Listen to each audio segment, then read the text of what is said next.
Boa tarde a todos. Hoje nós iremos iniciar o capítulo 21 do Evangelho segundo o Espiritismo, que tem por título Haverá falsos cristos e falsos profetas. Este capítulo tem 6 subtítulos. E hoje irei falar sobre conhecer a árvore pelos seus frutos, missão dos profetas e prodígio dos falsos profetas. O título Conhece a árvore pelo fruto é uma parábola. Parábola frequentemente é usado de forma figurada, simbólica, ilustrativa ou alegórica. Portanto, parábola não é um fato. Ela representa uma ideia, uma mensagem, um conceito. Jesus utilizava das parábolas como método de ensino. No capítulo 6 do Novo Testamento, no versículo 45 a 51, Lucas nos narra que Jesus disse: a árvore que produz maus frutos não é boa, e a árvore que produz bons frutos não é má. Porquanto conhece cada árvore pelos frutos. E Mateus narra: uma árvore não pode produzir frutos uma árvore boa não pode produzir frutos maus, e uma árvore má não pode produzir frutos bons. Toda árvore que não produz bons frutos será cortada e lançada ao fogo. Conhece, pois, a árvore pelos seus frutos. Quem é a árvore que Jesus se refere? Quando Jesus se refere à árvore, ele está se referindo ao quê ou a quem? Na realidade, Jesus faz uma analogia, uma comparação da árvore com a população humana. A árvore, portanto, somos nós. E os frutos?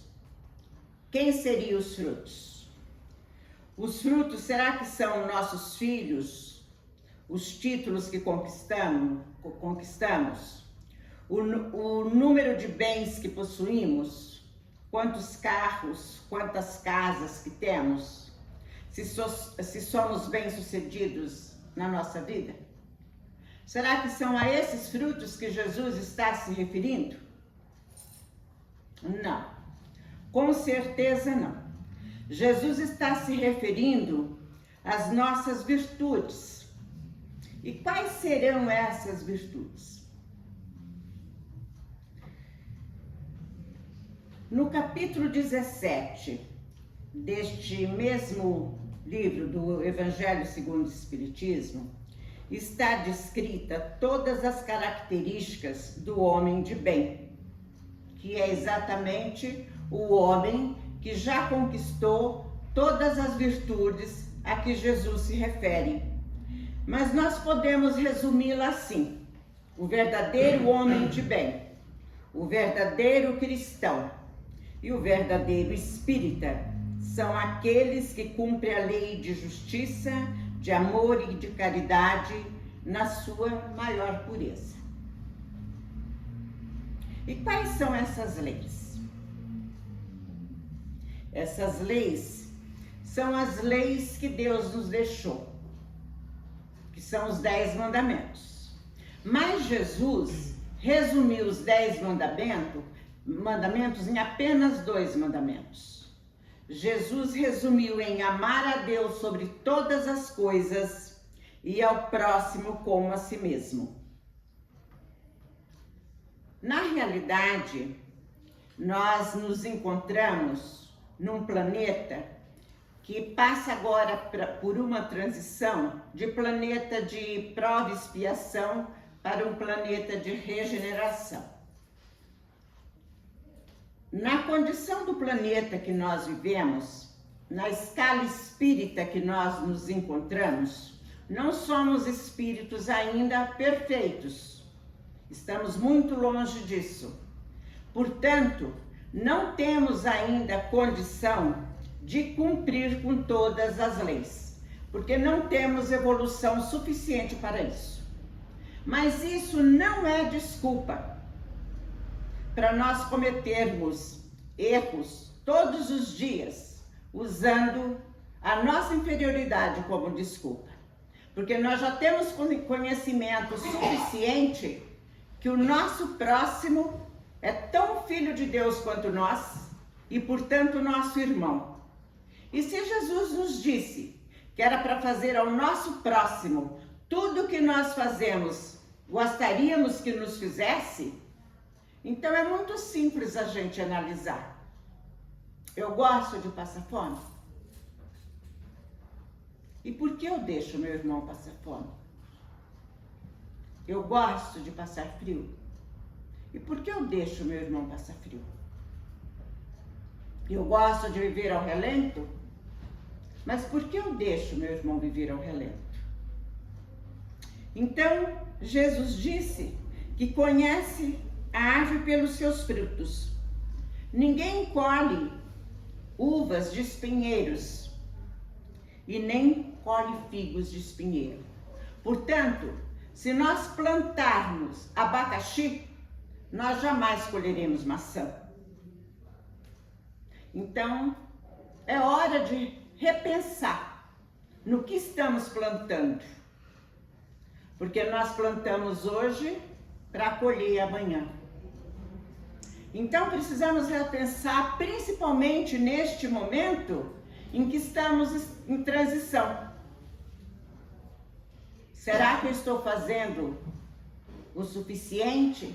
Será que eu estou cumprindo as leis de Deus o suficiente para estar numa evolução capaz de acompanhar essa transição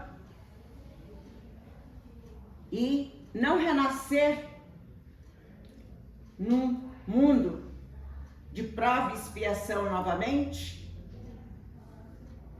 e renascer ainda na terra, como Jesus nos disse: felizes aqueles que herdarem a terra. Jesus se referia à terra como planeta de regeneração. Felizes aqueles que acompanharem e que conseguirem renascer na terra. E Jesus disse o seguinte, que as árvores que dão os frutos más serão cortadas e lançadas ao fogo. O que será que Jesus quis dizer com isso? Que serão cortados e lançados ao fogo. Jesus faz referência à lei de ação e reação, o processo de colher as consequências de nossas ações. Então, quem produz maus frutos, colhe dor e sofrimento e retarda a sua evolução, que é aquilo que eu acabei de falar. E quem gera bons frutos, dá um passo a mais na conquista da evolução e, portanto, da felicidade, que é o que todos nós almejamos. E conquistamos o direito de reencarnarmos num planeta de regeneração. Então, é o momento realmente de nós repensarmos tudo isso. Nós somos privilegiados, porque temos a oportunidade de ter esse conhecimento para começar a analisar e mudar a nossa forma de viver. Porque, na realidade, nós daqui não levaremos nada, nem o nosso corpo. A missão dos profetas. Os judeus acreditavam que os profetas tinham o dom de adivinhar o futuro, que se dá o nome de presciência. E foi por esse motivo que quando entregaram Jesus ao sumo sacerdote Caifás, os escribas e os fariseus se reuniram, lhe deram socos e cuspiram no seu rosto. E disse a ele: Cristo, profetiza para nós, e dizei quem foi que te bateu.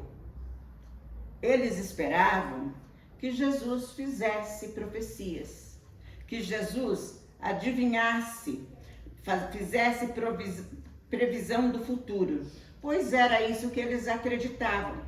Porque os profetas daquela época acostumavam fazer previsões. Mas a missão do verdadeiro profeta não é fazer previsões e nem adivinhações do futuro. Na verdade, é destruir os homens.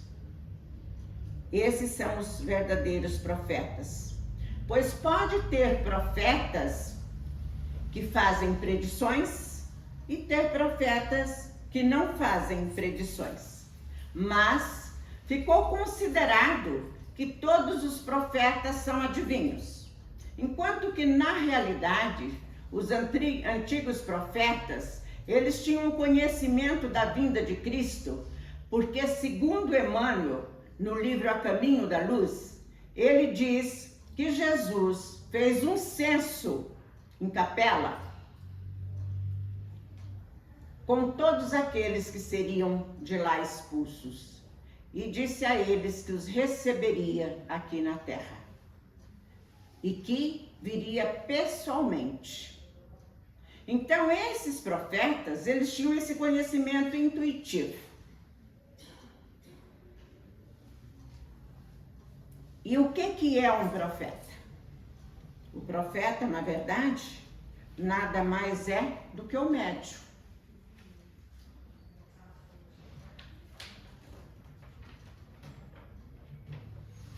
Jesus disse assim: se vos disser, o Cristo está aqui ou ali, não acrediteis.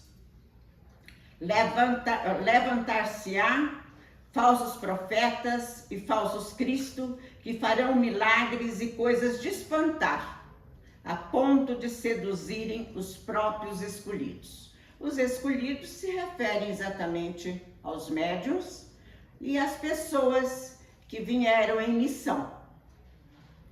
Todo fenômeno cuja causa é desconhecida passa por sobrenatural. Mas depois que a ciência estuda e descobre o que realmente é aquele fenômeno, então se torna tudo natural e tudo tem explicação dentro da lei da natureza.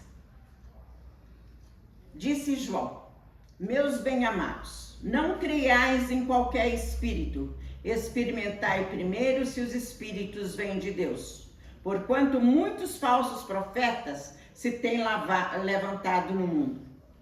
Nós sabemos que há espíritos de todas as categorias. E nós sabemos que há espíritos enganadores, há pseudos sábios, há espíritos falsos, mentirosos. E infelizmente o que a gente percebe é que ainda se fazem consulta a médios, acreditando na possibilidade de saber do passado, do presente e do futuro. Espírito elevado não se presta a isso. Diz Kardec: não peçais ao espiritismo prodígios nem milagres, porquanto o espiritismo formalmente declara que não realiza esse tipo de conduta. O livro dos médiuns, Kardec nos diz que o verdadeiro espírita jamais será confundido com ledor de sorte ou qualquer coisa semelhante, que jamais trabalhará com adivinhações e previsões do futuro. Que o verdadeiro espírita jamais subirá num tablado, isso quer dizer que jamais usará a sua mediunidade ou a doutrina espírita para dar espetáculos.